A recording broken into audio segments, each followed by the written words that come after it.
சாத்தூர் அருகே பட்டாசு ஆலையில் ஏற்பட்ட வெடி விபத்தில் 3 பேர் உயிரிழந்த நிலையில் இடிபாடுகளில் சிக்கியவர்களை மீட்கக்கூடிய பணி நடைபெற்று வருகிறது. தொடர்பான விவரங்களுடன் நேரம் செய்தியாளர் கணேஷ், தற்போது எத்தனை பேர் காயம் ஏற்பட்டிருக்கு, அவர்களுக்கு தேவையான சிகிச்சை கொடுக்கப்பட ஆயத்தமாக இருக்கிறார்களா மருத்துவர்கள்? மீட்பு பணிகள் எப்படி நடந்துட்டு இருக்கு? வேறு என்ன மாதிரியான உதவிகள்லாம் தேவைப்படுது?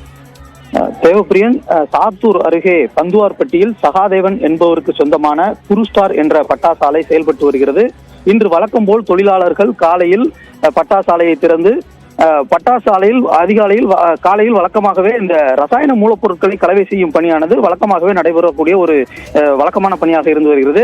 அதே போலதான் ஒரே அறையில் 3 பேர் ரசாயன மூலப்பொருட்களை கலவை செய்யும் பணியில் ஈடுபட்டு கொண்டிருந்த போது எதிர்பாராத விதமாக உராய்வு ஏற்பட்டு திடீரென வெடி விபத்து ஏற்பட்டது.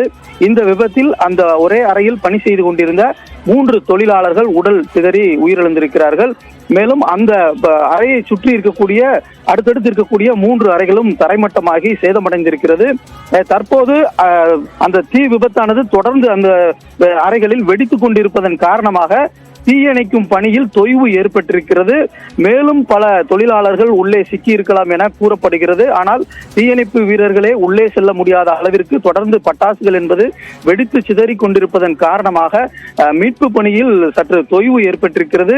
இன்னும் சிறிது நேரத்தில் அந்த பட்டாசுகள் வெடித்து சிதறி அந்த முழுமையாக வெடித்து சிதறியதை தொடர்ந்துதான் அந்த தீயணைக்கும் பணியில் தீயணைப்பு வீரர்கள் ஈடுபட இருக்கிறார்கள். எனவே மீட்பு பணியில் தற்போது தொய்வு ஏற்பட்டிருக்கக்கூடிய நிலையில் தற்போதைய நிலவரப்படி 3 பேர் உயிரிழந்திருப்பதாக காவல்துறையினர் உறுதி செய்திருக்கிறார்கள். மேலும் சிலர் சிக்கியிருக்கலாம் என அஞ்சப்படுகிறது. எனவே அந்த பகுதியில் முழுமையான மீட்பு பணி முடிவடைந்த பின்னர் தான் எத்தனை பேர் காயமடைந்திருக்கிறார்கள், எத்தனை பேர் பாதிக்கப்பட்டிருக்கிறார்கள் என்பது குறித்தான முழுமையான தகவல் தெரிய வரும்.